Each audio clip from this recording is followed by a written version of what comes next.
Hi everybody. It's really my great pleasure to welcome here Yelena Akhtiorskaya, who's an old student of mine. It was 12 years ago, we were remembering. I had these one semester appointments that they do called the Hartog Fellowship in the Baruch College, City College system. And so you come and you teach just one creative writing class a week at Baruch, and they form a creative writing class out of kids in all the City College system, right? So Yelena was from Hunter, as I recall, right? Yeah. And it's the most amazing class because you know how New York City, it's like every single immigrant background. That class was just amazing. Kids from everywhere, and all of them so good. But Yelena really stood out. And I was it's really an incredible feeling and it's happened to me just a couple of times, and it's even happened a couple of times here, where you're so excited to see. You almost feel like the people who used to wait around waiting for the next serial publication of your favorite writer to come out. Back in the days when novels used to be published serially. That's how I used to feel about Yelena's next submission. I used to feel that way about Rivka Galchin's stories when I had her at Columbia. It's incredibly exciting. I feel really lucky that, and I'm not exaggerating, two of my absolute favorite writers are former students of mine, Yelena and Rivka. And I remember I would come to the class. I used to have to unlock the door. And a few times I would come and I would find Yelena asleep outside the door. She'd be like laying down on the couch out there with you had that Green Army kind of parka over yourself like a blanket, and I'd have to sort of kick you awake. And it was just really, I was just mesmerized by her writing, even back then. And I was really excited when she went on to Columbia MFA, right? And I think that was a hard adjustment for you at first. I remember getting some emails from you. And I was thinking, oh God, who knows how it's going to go for Yelena there. And the next thing I heard, she was publishing this novel, and it was a big deal. And Panic in a Suitcase is really one of the historic debuts. I should read the biographical part here, that Yelena was born in Odessa, Ukraine in 1985, that's where my father was born, around there somewhere, and raised in Brighton Beach, Brooklyn. She holds an MFA, as I just told you. Her writing has been in N+1, New Republic, Triple Canopy, and elsewhere. And this novel was just received incredible reviews. You just have to look at it. It was a real, just hit like a boom. People were just completely astonished by the talent that was revealed here. It was hailed as she won a Posen Fellowship. She was one of the National Book Foundation's 5 under 35 honorees, as was Asali, who was here recently, Solomon, who was once a teacher here. And a thing that I really agree with, Alexander Heyman, who's also one of the writers I most admire, I think he hit it spot on when he said, sentence for sentence, this is the wittiest, most intelligent book by a first-time author I've read in a long time. Her sentences just completely astonish me. I was trying to think I really take the same pleasure from Yelena's sentences I take from Nabokov's sentences. In some ways, though, I was thinking this morning that I like Yelena's better, even, because they have an ebullience and an ease to them, though an equal brilliance to Nabokov's that just astonished me. And it seems to me that really nobody else writes like her. I really love her take on the immigrant experience.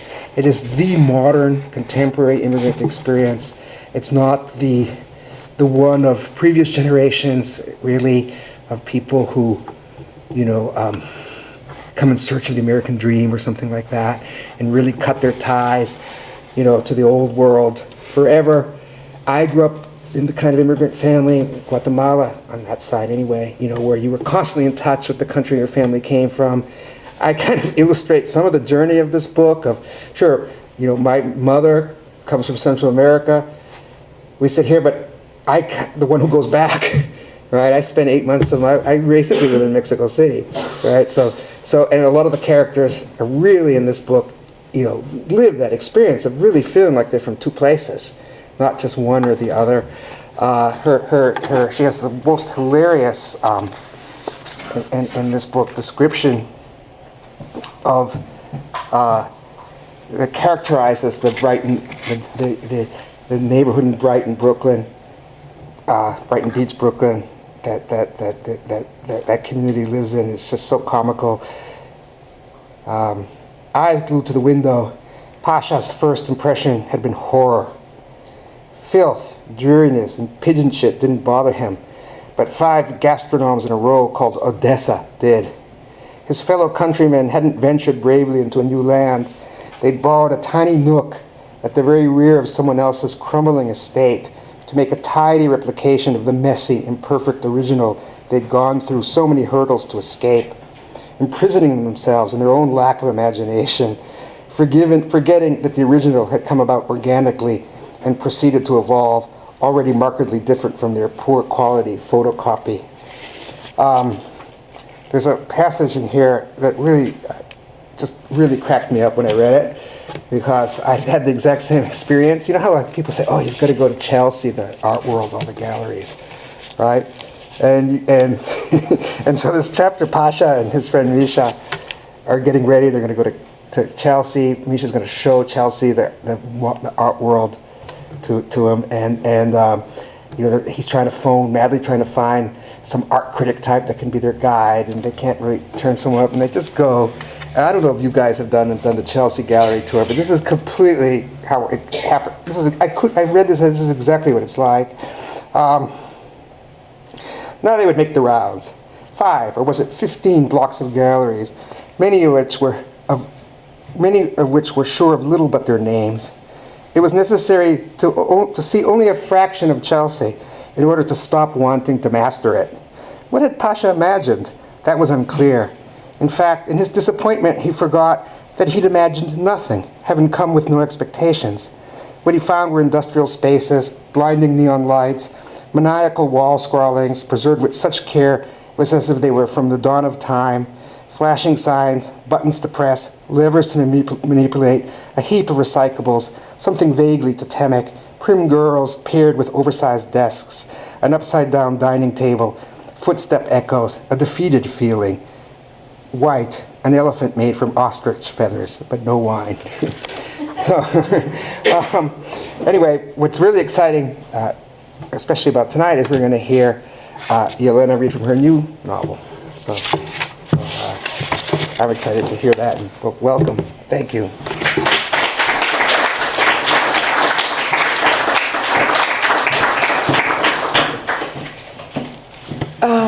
Thank you. That was the nicest introduction that I have ever gotten and will ever get in my life. So I should say that Francisco was my absolute favorite teacher of all time, and so it's like I feel extremely lucky to be here and to be introduced by you. Okay, so I am going to read from my new project. I'm going to stop hitting this thing. And I'm not very good at, summarizing or encapsulating, so I wrote a little thing about it. So when I'm starting a project, if I think, oh, that's a good idea, that means it's wrong, I should not do it. I have to eliminate all the good ideas, then write about the only thing that I don't want to write about. With my first book, it was the crazy family, Odessa, immigration, blah, blah, blah. And I didn't want to write about that. I wanted to write science fiction stories. But that's not how it worked out. You remember some of my science fiction stories, I think. So now, for the second book, that I've been struggling with for many years. I really didn't want to write about a never-ending, messy, ugly relationship that is impossible to parse. And so that's the story that I'm telling right now. And basically, so I'm writing about a relationship, and what I've been trying to do is chip away at like the heap of preconceived notions to get at what really happens between people, or in an experience. And an example of a preconceived notion is that a big decision, for example, to move to another state or to get married, is important, so it should take up more space in a narrative than something small like a fight over breakfast. But I found that the big decision might not mean all that much in comparison to the fight over breakfast or the shower that you took after the fight after breakfast. So you have to weigh things based on their real weight and not on their preconceived weight. And I struggle to do this not only in my writing, but in my life, which very weirdly are feeling more and more like the same thing. So what I've been trying to do is write into the questions that I have. The questions that keep nagging at me, the questions that I answer differently every day depending on the time of day. And here are some of them. Can you be an independent being in a relationship? Can you have a relationship without codependency? Why does being in a couple feel so much easier than being single? And does the fact that it's easier make it an escape, make it cheap somehow? Make it wrong, since the ease clearly comes from giving up some of the effort of independence? Can monogamy work? Sorry. Why does the sex die? And how much priority should be given to a good sex life? Why does it feel like that necessarily means not having a solid, steady relationship life? Can being too independent be a hindrance, since we all need to rely on someone? And what's more important, to be free or to be someone's priority? Since there will always be more ways to be independent, should I put up such a priority on it? Maybe as humans it's okay to rely on others, but then on who? Okay, so those are the questions, and now I'm just going to read from the beginning of this new thing, which is currently has a horrible title that I can't even say, so I'm just going to call it Untitled. No, it's horrible. I'll tell you later.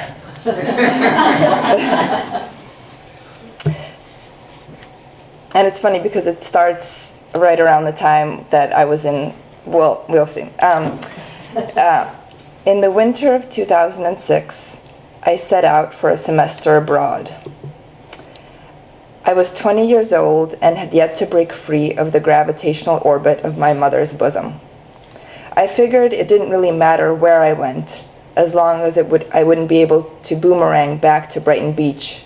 And after skimming a handful of programs, I chose Prague, because it required the least amount of paperwork and no language skills.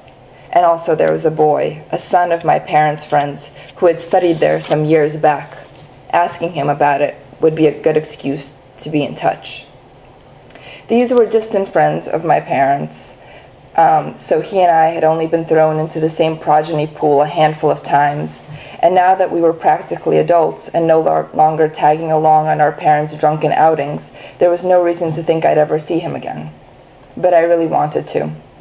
Not because he was particularly attractive or brilliant seeming, in fact he was quite hideous and not all there in the head, but he had the air of someone wild and free.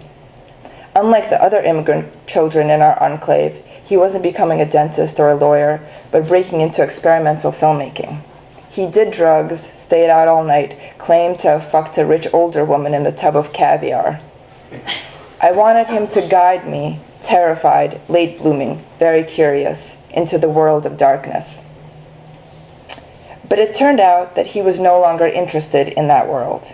He'd had his fill of the strange and filthy. He now wanted calm love, by which he meant a partner who admired his Krav Maga moves as they were performed on crowded subway platforms, who kept perfectly quiet while he labored over his midnight omelet creations, who gladly abided his tyrannical hygiene practices. though, to be fair, I considered most hygiene practices tyrannical.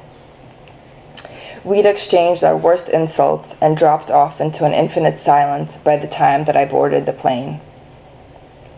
My first thought after settling into the Kole Komenského was that I probably should have done more research before conscripting myself to 4 months there. This was a garbage dump of third-rate American co-eds situated far on the outskirts of a frozen city whose inhabitants I soon learned hated me because my native tongue was a trigger for the atrocities of the last century. And there was nothing to eat for vegetarians. Seized by a fear of starvation, I bought up all the muesli from all the Tesco's.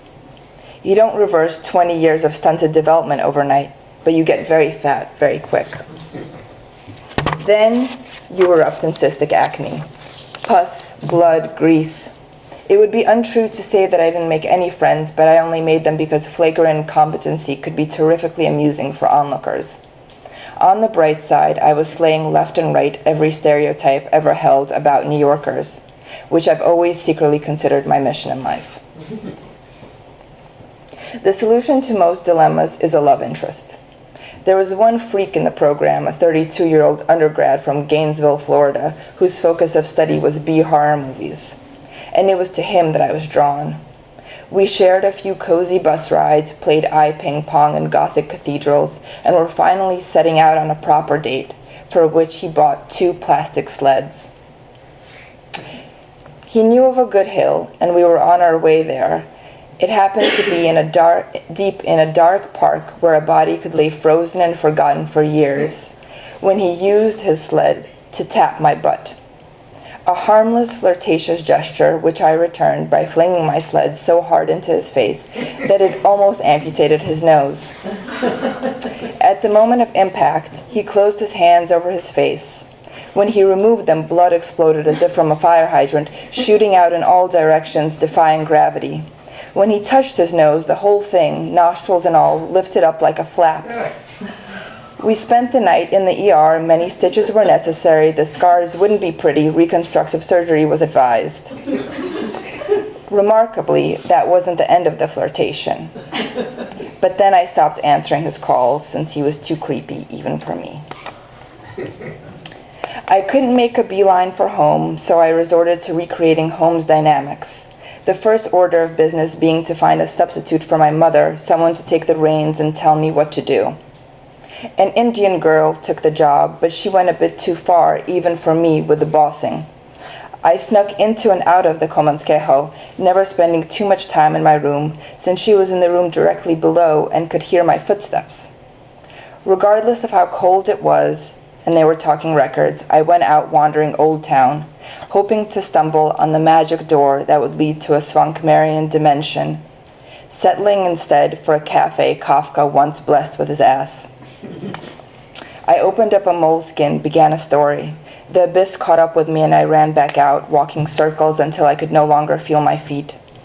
I defrosted in the English language bookstore whose every crevice I had already perused and every Kundera novel I had already discarded. But on one of those visits, from the corner of my eye, I spotted something new, a stack of oversized magazines with a black and white photo of a disgruntled clown on the cover. Inside, there were more photos of clowns, interspersed with bizarre prose, meandering interviews, unreadable poetry, in short, perfection. I took the magazine back to my lair and succumbed to a flicker of initiative. I emailed the editor, Nathan Epstein. He was no longer in Prague, and he put me in touch with his replacement, Carmela, who invited me to a reading for the launch of an issue. The only thing airborne, however, was her. A gorgeous Persian Jewess from Long Island, with the spirit of Cleopatra and neuroses of Woody Allen. Her big, handsome Czech boyfriend kept waiting for her to turn her attentions to him. She turned them to me instead. There was an instant spark of camaraderie, even though she was 5 years older and immeasurably wiser. She had come to Prague to teach English and get away from her Sephardi family, who were so strict they considered disowning her when she dated the wrong kind of Yid. It was high time for her to marry a man from her community and start popping out babies. Her younger sister was on number 3, but Carmela had an eye for freedom. She loved sex and lusted after literature. She thought some time in Prague would help her figure it out, but after a year she was only more miserable and confused. Her boyfriend was attractive, sweet, and rich, and he wanted to take care of her for the rest of time. But he wasn't Jewish, and if she stayed with him, she would be severing all ties with her family. She wasn't sure if he was worth it. The sex was good, but the heart didn't flutter.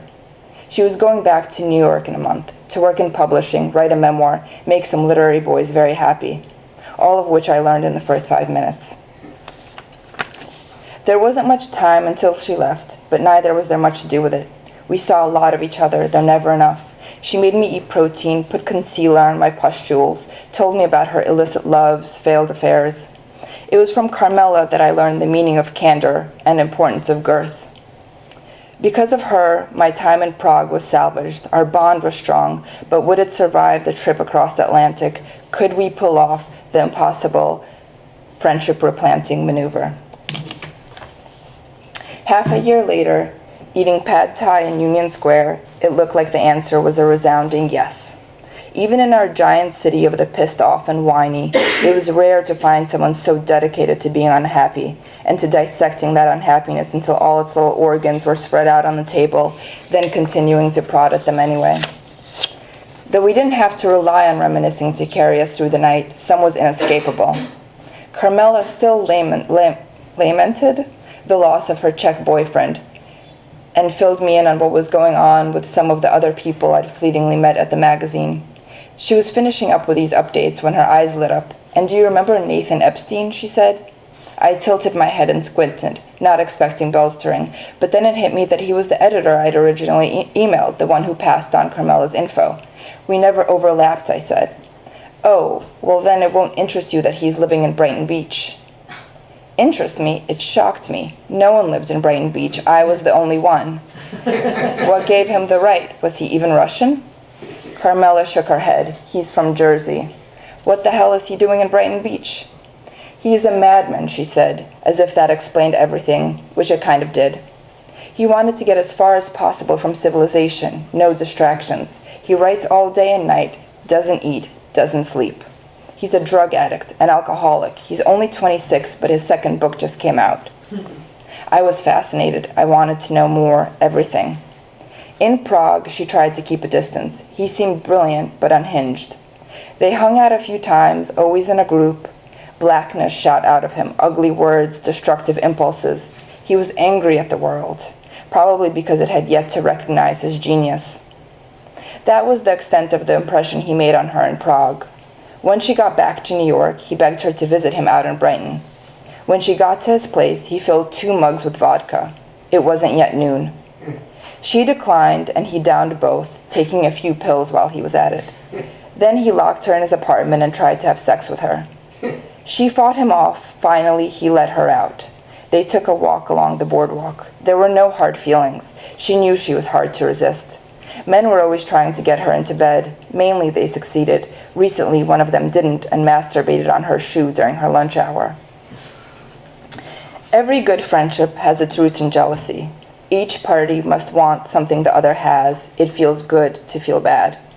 What Carmela had that I wanted, other than otherworldly tits, was an experience magnet at her core. She could hardly step out of the house without accruing stories, whereas I just demonstrated my ability to go halfway across the globe and have nothing happen to me whatsoever. If I was going to have experiences, I needed to seek them out. It was practically my duty as an aspiring writer. So when Carmela finished telling me about Nathan, I had one further question. When could I meet him? A mad genius was supposed to be unreasonably tall, unkempt, with bushy eyebrows and darting eyes, but Nathan must have not gotten the memo. He was short and boyish, with a direct gaze behind round spectacles. He did read like a madman, I'll give him that, rocking back and forth, spitting out a bizarre string of bizarre words, a deranged rabbi raping our earbuds. He thought that if he screamed loud enough, we would throw up our hands and say, "Yes, words, you win, you are great." But no matter how much he tried to force his words on us, they remained just as tangled and incomprehensible.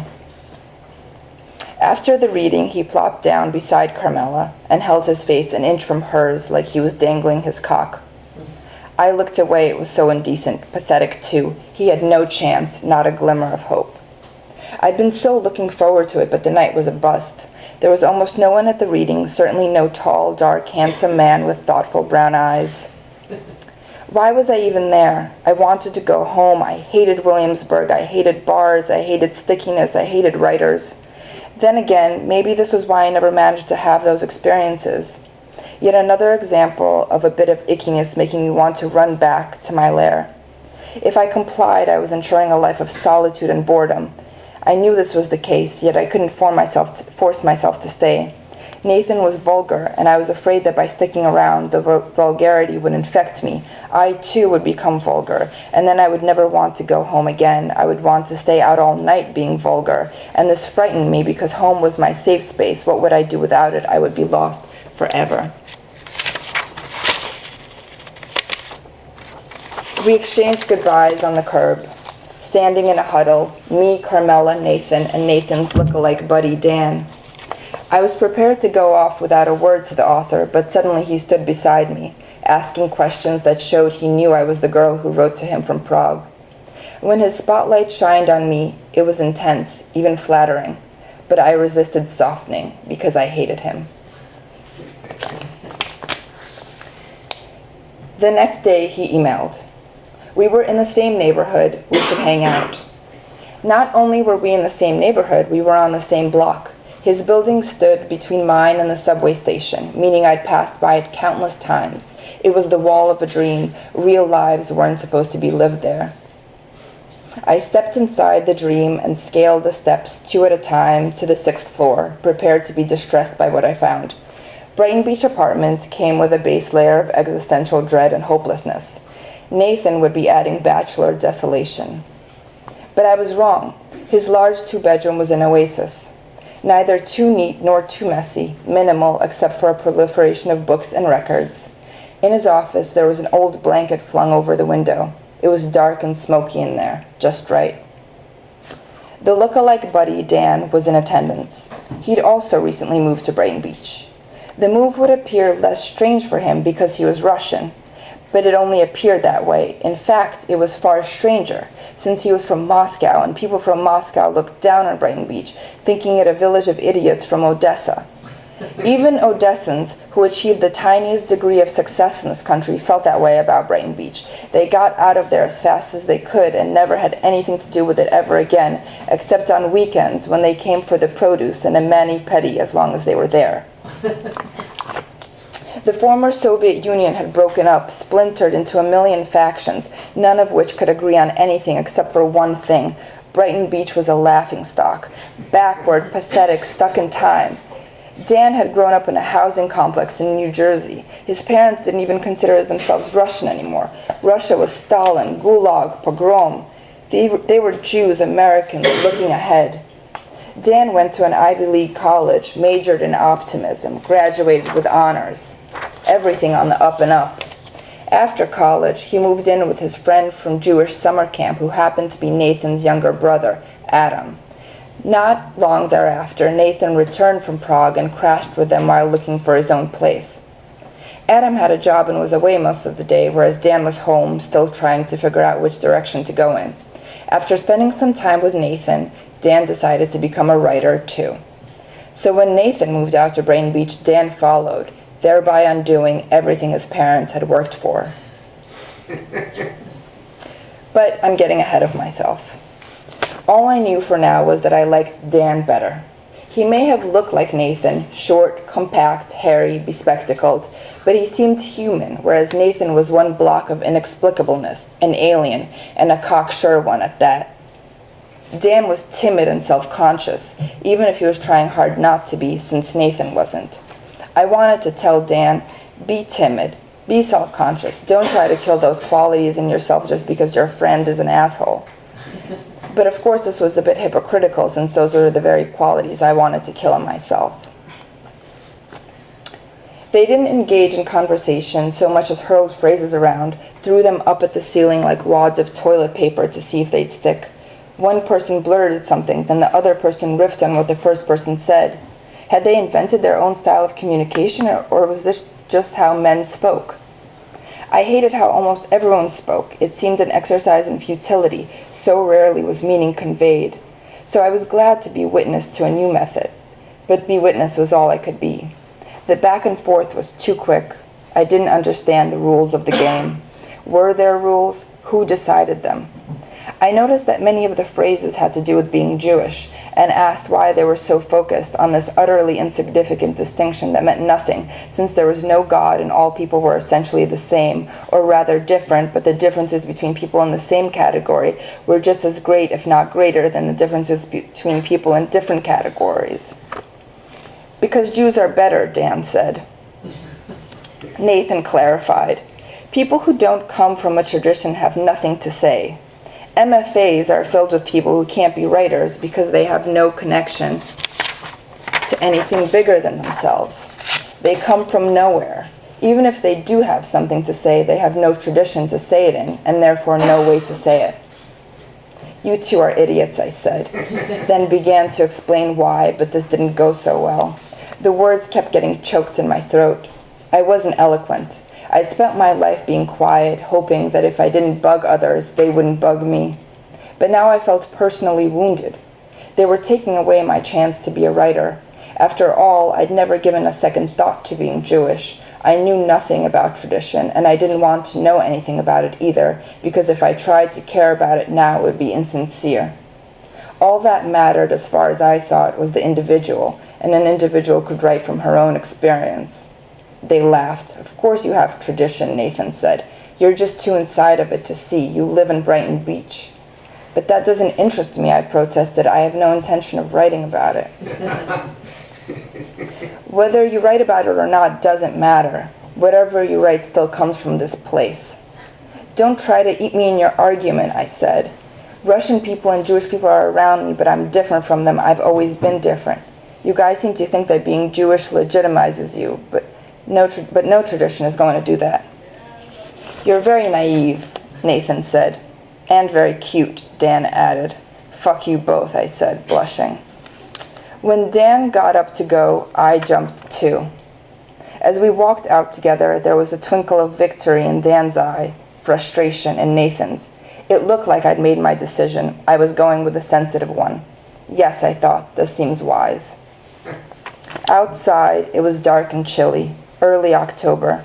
We passed by my building, turned onto the boardwalk. The moon hung over us. Waves lapped at the shore.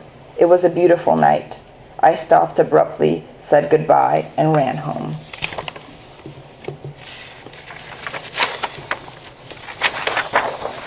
When I got home, I wrote an email to my friend Jessie. It was very late, and I was drunk, so it must have been urgent.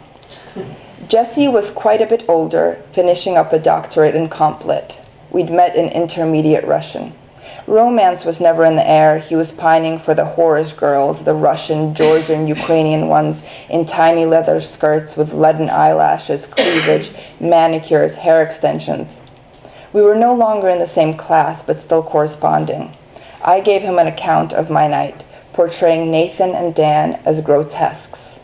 The most ridiculous part about it all was that they thought I'd go for them, I wrote, but they're half my height. Jessie took longer than usual to respond. When he did, he sympathized with the ickiness of hanging out with two self-obsessed writer dudes. That, in a nutshell, was the reason he stayed away from literary circles. But he ended on a sobering note. A word of advice, kiddo, since you want to be a writer. When telling a story, it's a good idea to remember your audience. I'm not sensitive about my height, but it's still no fun to hear about how preposterous it is for the vertically challenged to want to have normal romantic lives. I felt a punch in the gut, but it was a response to my own punch, and I knew it was coming. I deserved it. I'd been sick to my stomach before I even opened the email. Why had I written it then? Was I getting back at Jessie for never showing interest in me? Was I trying to distance myself from the night I just had? I wanted to get it down on record that I thought Nathan and Dan were disgusting. that I wasn't interested, because I obviously was. A part of me had been seduced, and I wanted to disavow that part. Perhaps I was also secretly appealing to Jesse, hoping he'd tell me that it didn't matter if a guy was short, that he dated taller women all the time. But his feelings were too hurt to engage me on the issue. Nevertheless, the face-burning shame he imparted was helpful. I wonder whether I should stop there. Is it, yeah? So, I don't know, read more. A little more. A little more? Yeah, great. Okay, a little more. Nathan called. Now I knew that I had left with Dan, not because I wanted to be with Dan, but because I didn't want to be left alone with Nathan. So for our next encounter, I requested Dan's presence and drugs. Which ones, Nathan asked. I don't know, something hard. How about cocaine? Great.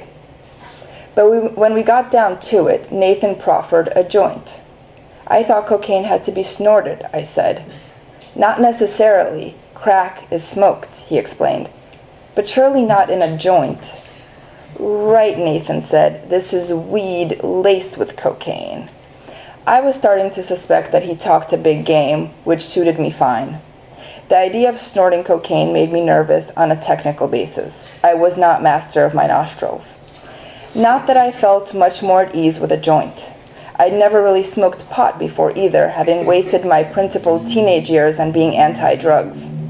Though I'd revised my position, the joint still induced fear, and when it came around, I treated it like a hot potato, barely bringing it to my lips before passing it along. Nevertheless, I got stoned. At least that's the only way to explain what happened next. I was sitting on the futon when suddenly Nathan stood over me, pinning me down with his gaze. The room grew quiet. Our eyes locked. The tunnels of our souls connected. It was very mechanical, like USB cables. I was paralyzed. I didn't understand what was happening, but I knew that it wasn't good. Then I realized that he was breaking into my unconscious. I wanted to break away, but he held me down with his will, immobilizing me without laying a finger. In the meantime, he went inside of my mind to a place I myself couldn't access and started doing what exactly? I could feel things moving around in there, rearranging. He was bugging my unconscious. I was terrified. I wanted him out. I wanted my head back, my voice back, my body back. Finally, after about 2 minutes, the longest 2 minutes of my life, I managed to overcome his will.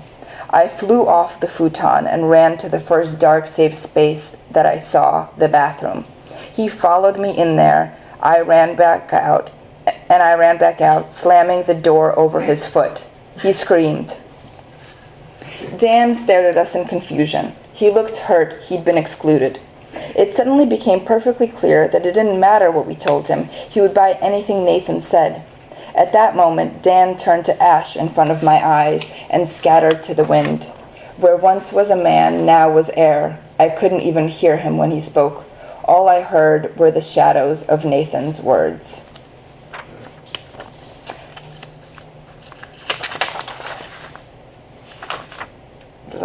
I lay in bed, flip phone pressed to ear. The door opened. My mother came in, told me to go to sleep. I called Nathan back from the darkness. We spoke until our voices were hoarse, until the phones were burning hot, until we reached the final frontier, the subject of us. I remained resistant. I knew the talking we'd done in the past 2 weeks about writing, literature, life was just the tip of the iceberg, but I didn't want what he wanted. I don't need another friend, he said. What are you trying to say? I'm not trying to say anything. I'm saying it. Either we're together or we're not. You mean the only way we can keep talking is if I agree to have sex with you? Bingo. Don't you see how crazy that is? Did I ever say I wasn't crazy? I thought long and hard. No, I'm sorry, I can't. Goodbye. No, Nathan, wait. If you want to keep talking, he said, come over. It's late. Everyone's asleep. Tomorrow? I can come, I said, but only to talk. I don't want to talk, he said. I can't promise more than that. You're sure? I breathed some more. The idea repelled me, all the more so with the way he demanded it. I wanted to fall in love, to be seduced. There was no magic in these negotiations. I'm sure, I said. He hung up.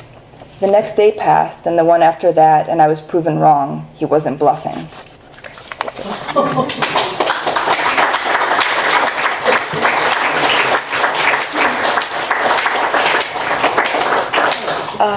Okay, do you guys have any questions? There's always this awkward moment. Yeah. Ethan, it's your turn. It's my turn to do that. Yeah.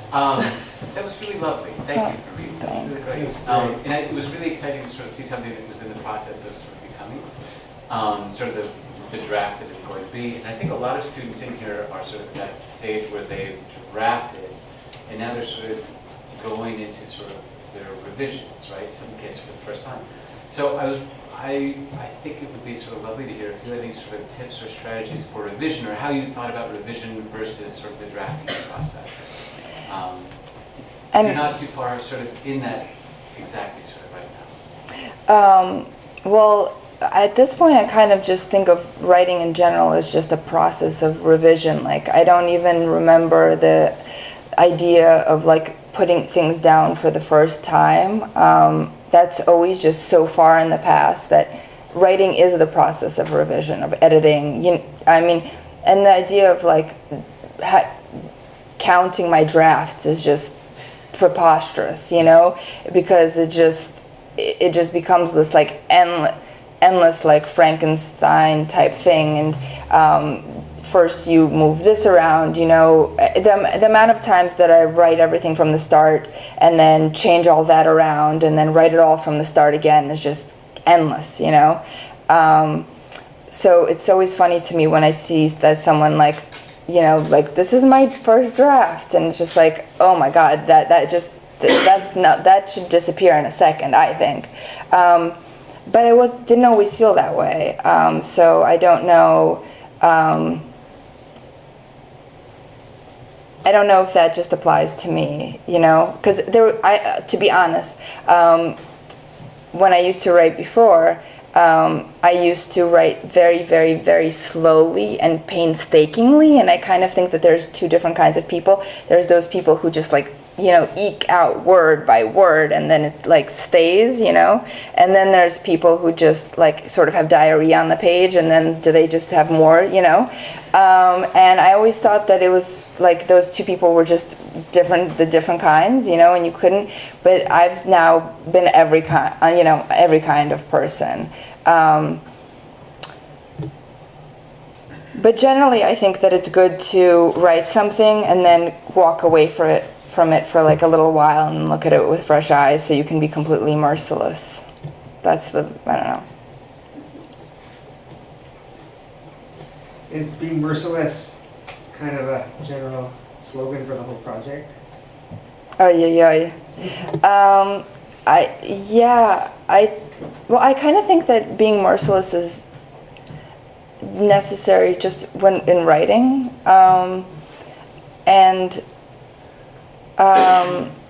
but I guess I'm trying to tell I'm trying to sort of be true to a certain thing, yes, and I am trying to be as merciless as possible, both to the people that I'm writing about and to myself, yeah. And that is definitely hard. I think that in the previous drafts that I've written, I have not been as merciless as possible, and that and sort of the thing that I keep doing is sort of getting to that. Yeah. It's hard. Yeah. I'm curious, I think for your first novel being kind of an immigrant story, and this novel being maybe more domestic, but still you're hopping across the pond, so to speak. Just how you're even how your first novel occurs to you now, or how you're thinking about your work against a certain political climate, kind of changing towards nationalism and that sort of thing.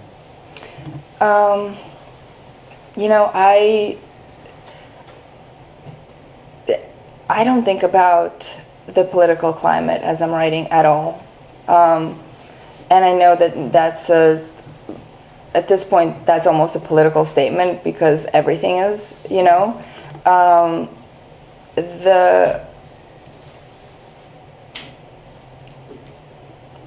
I have a very, very, very individual, like, kind of mindset, and everything that I see is just, my concern is so much for the individual that I don't know how to, and even when I wrote, the book about, my family or something, none of that felt, to me at least, political. It was just all personal. It was all, obviously politics touches all of us, and it touches all of us. But I'm interested in like how it morphs, like the individual that I'm looking at. I'm much more interested just in people, and yeah. So the transition from the previous book to this one has been very, very hard, and I'm still not sure how I'm negotiating, but it feels like I've moved away from it. I don't know.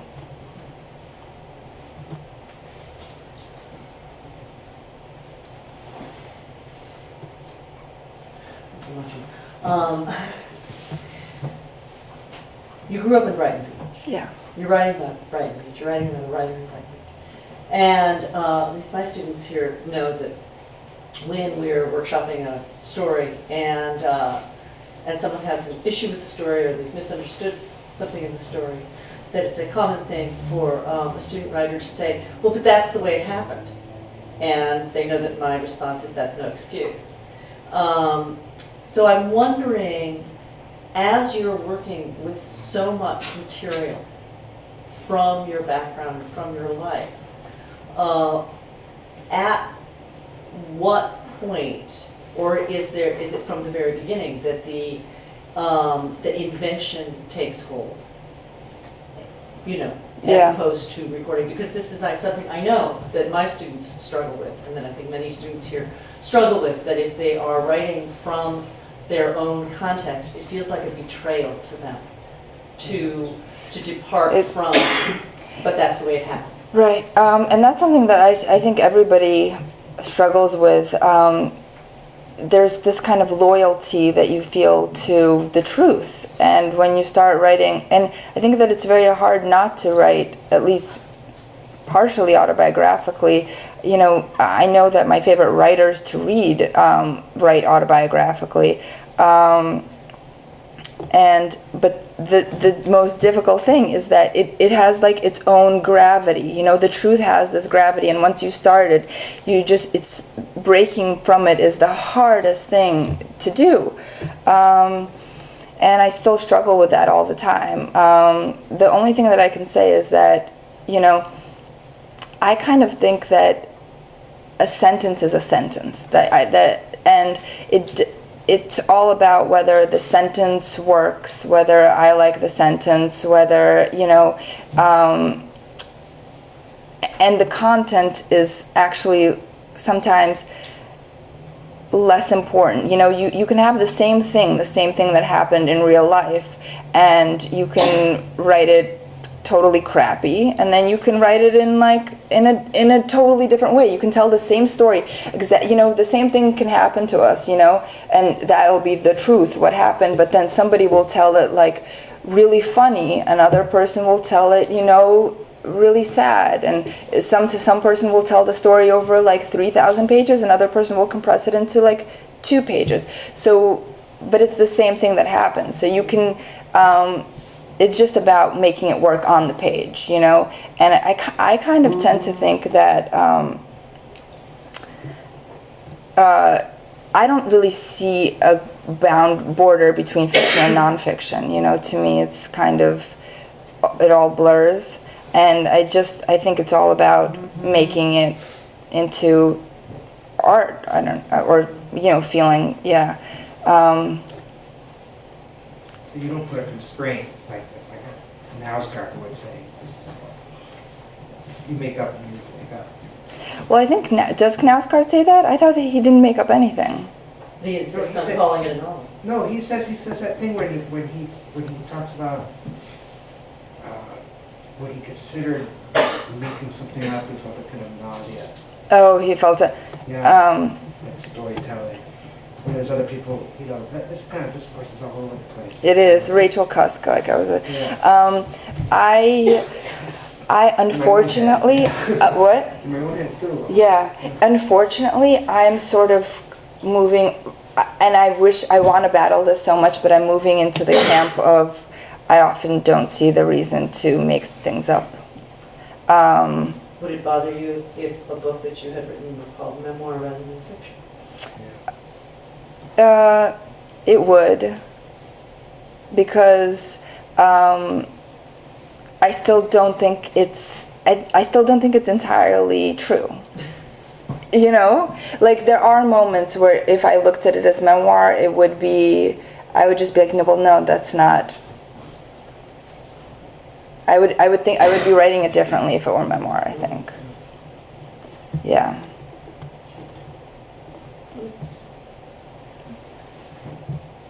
Don't let this all on us, Professor. I think we have time for maybe one more question. Yeah. I was going to ask one, but I'm with Professor. Oh.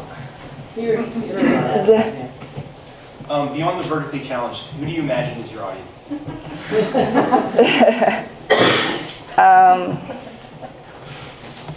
Like if you have like a Brighton Beach in mind when you write, you have to outbrace a Brighton Beach censor.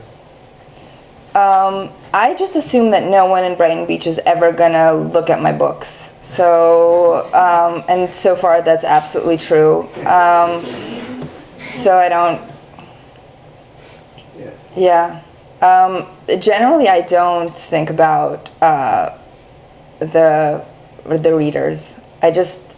I actually do just try to please, I don't know, myself. It's a great answer. Okay. Okay, I think there are books, right, that you're willing to sign, and, yeah, you're welcome.